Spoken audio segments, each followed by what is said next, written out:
सुगस RVNL ने आज अपने क्वार्टर 3 के रिजल्ट्स दिए, लेकिन इन्वेस्टर्स का लेना देना रिजल्ट से इस समय नहीं है। इन्वेस्टर्स को इस समय ये चाहिए कि भाई बढ़ेगा कब, ये बताओ हमको कि भाई जो इतनी बड़ी गिरावट पिछले 2 से 3 सालों के अंदर स्टॉक में हो रखी है, ये वापस से रिकवरी या ब्रेकआउट्स में कन्वर्ट कब होगी। पेशेंस यहाँ पर इन्वेस्टर्स का कहीं ना कहीं लूज हुआ है आज के रिजल्ट्स को देखते हुए। वो क्यों है उसको यहाँ पर समझेंगे। पहला रीजन मैं आपको बता दूं कि भाई बजट में जो एलोकेशन था ना रेलवेज का, वो हर साल बढ़ रहा है, लेकिन क्या ये इंक्रीज बजट एलोकेशन का रेलवेज में इंक्रीज उतना आ रहा है जितना नीड है या डिमांड है या एक्सपेक्टेशन है।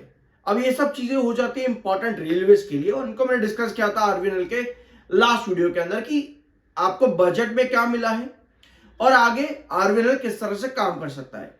चिंता मत करो, इस पूरे वीडियो के अंदर चार्ट्स को बहुत अच्छे तरीके से समझने की कोशिश करेंगे और रिजल्ट्स कंपनी के क्या है उसको भी देख लेते हैं। सब्सक्राइब जरूर कर देना। I am NISM 7 certified. पता नहीं आप लोग करते क्यों नहीं हो सब्सक्राइब, जरूर कर दिया करो यार, पैसे नहीं लगते इस चीज के। कंसोलिडेटेड डाटा है ये कंपनी का, सारी फिगर्स करोड़ में। शुरुआत करेंगे टोटल इनकम से। कंपनी की 2025 दिसंबर में टोटल इनकम है 4,936 करोड़ की, सितंबर में थी 5,333। तो भैया क्लियर है कि कंपनी ने क्वार्टर ऑन क्वार्टर बेसिस पर अपनी इनकम जो है ड्रॉप कर दी है। पिछले साल 4,836 करोड़ की कंपनी की इनकम थी, यानी कि साफ साफ company year on year basis पर 100 करोड़ का इंक्रीज शो कर रही है अपनी इनकम पे, जो कि बन जाता है लगभग 2% के आसपास का इंक्रीज एनुअल बेसिस। यानी कि ग्रोथ परसेंटेज जब आप यहां पर लिखोगे कंपनी का, इधर जब आप इधर कंपनी का ग्रोथ परसेंटेज लिखोगे तो लगभग 2% के आसपास आपका यहां पर ग्रोथ आता है एनुअल बेसिस पर। इसका मतलब यह है कि कंपनी का annual growth percentage quarter on quarter basis पर 3% के आसपास का डिक्लाइन है। तो पहला सेगमेंट कंपनी का वीक हो जाता है, बट अच्छी चीज यह है कि एटलीस्ट कॉन्सिक्यूटिवली कंपनी पिछले 2 क्वार्टर में लगातार एनुअल ग्रोथ परसेंटेज पॉजिटिव में दे रही है, क्योंकि इसके पहले तक अगर आप देखोगे लगभग 1 साल तक कंपनी ने यहां नेगेटिव ग्रोथ ही दिया है, जून 2024 से लेकर के जून 2025। तो गिरावट का एक रीजन आपको यह भी मिल जाता है कि 1 साल कंपनी ने लगातार नेगेटिव ग्रोथ इनकम दी है, बट अब पिछले 2 क्वार्टर में कंपनी पॉजिटिव ग्रोथ पर आ चुकी है। यह कंपनी के लिए पॉजिटिव साइन बन जाता है। ठीक है, इसके बाद आते हैं कंपनी के खर्चों पर। 4,577 करोड़ के खर्चे कंपनी के सितंबर में थे 5,015, और पिछले साल 4,480 करोड़ के कंपनी के खर्चे। तो भैया खर्चे ईयर ऑन ईयर बेसिस पर कंपनी के इंक्रीज हुए हैं। प्रॉफिट आफ्टर टैक्सेस, यानी कि सीधा नेट प्रॉफिट देखेंगे, बिफोर टैक्सेस नहीं देखेंगे।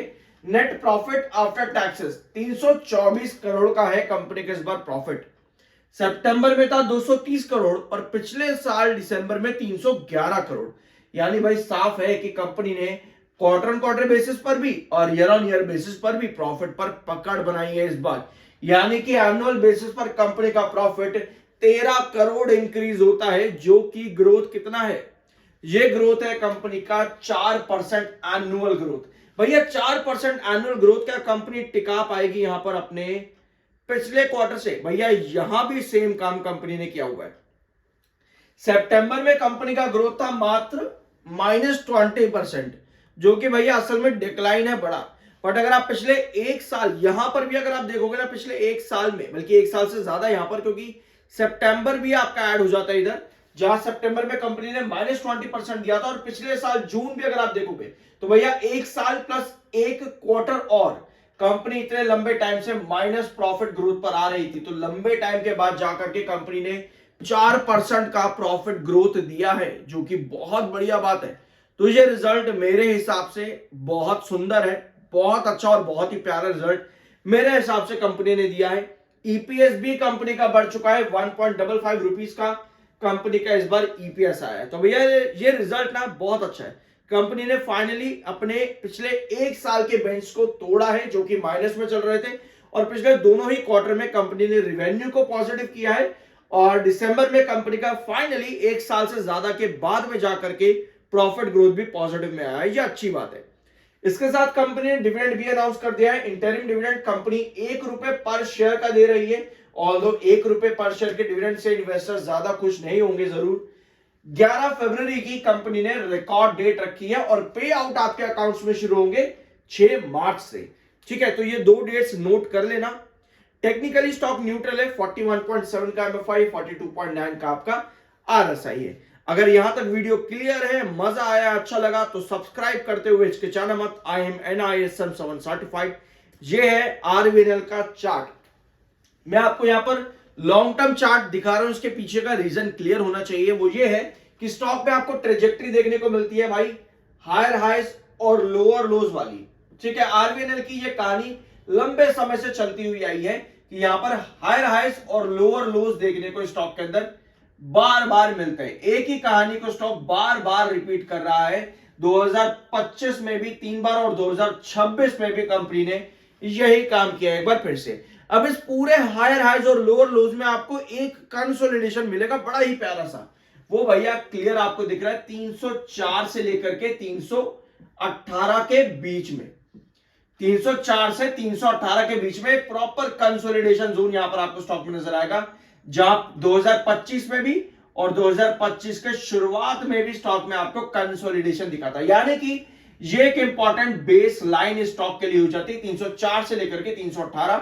और यहां पर जब भी स्टॉक आता ना, आपको हायर हाइज और बनते देखने को मिलते हैं RVNL के अंदर। यानी एक चीज क्लियर है कि भाई 304 टूटना नहीं चाहिए। यहां पे 304 के नीचे गिरावट भाई एक्सपेक्ट नहीं कर सकता स्टॉक।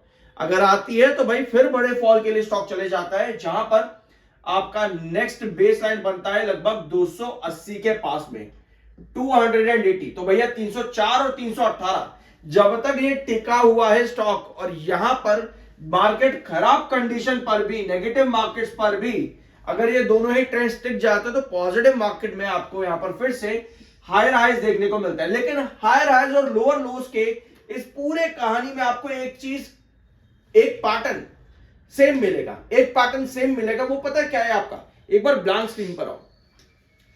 हायर हाइज और लोअर लोज में एक पैटर्न क्लियर होता है कि स्टॉक एक ट्रेजेक्टरी पर चल रहा है। मतलब कि जो आपके बेस लाइंस हैं वो आपके बार बार बढ़ रही हैं। बेसिस जब तक बढ़ते हैं तो स्टॉक अपना लॉन्ग टर्म के अंदर अप ट्रेंड दिखाता है, लेकिन अगर बेसिस टूटना शुरू कर जाए तो स्टॉक पर गिरावट भी उतनी ही आती है, जहां पे आपके गिरते हुए बेस लाइन होते हैं। इसी वजह से लॉन्ग टर्म ट्रेजेक्टरी में 318 से 304 आपके दो इंपॉर्टेंट ट्रेंड्स हैं RVNL के अंदर। और यहां पर अब इन 318, जो 304 आपका इंपॉर्टेंट बेस है ना इस पूरे जोन का, उसमें 318 आपका मिड बेस है।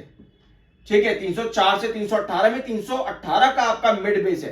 तो भैया ये मिड बेस आपका इंक्रीज होना जरूरी है, ताकि एक बार फिर से आप इस तरह के हायर हाइज वाली कंडीशन पर जा सको, वापस से डायगोनल पैटर्न आप यहां पर बना सको।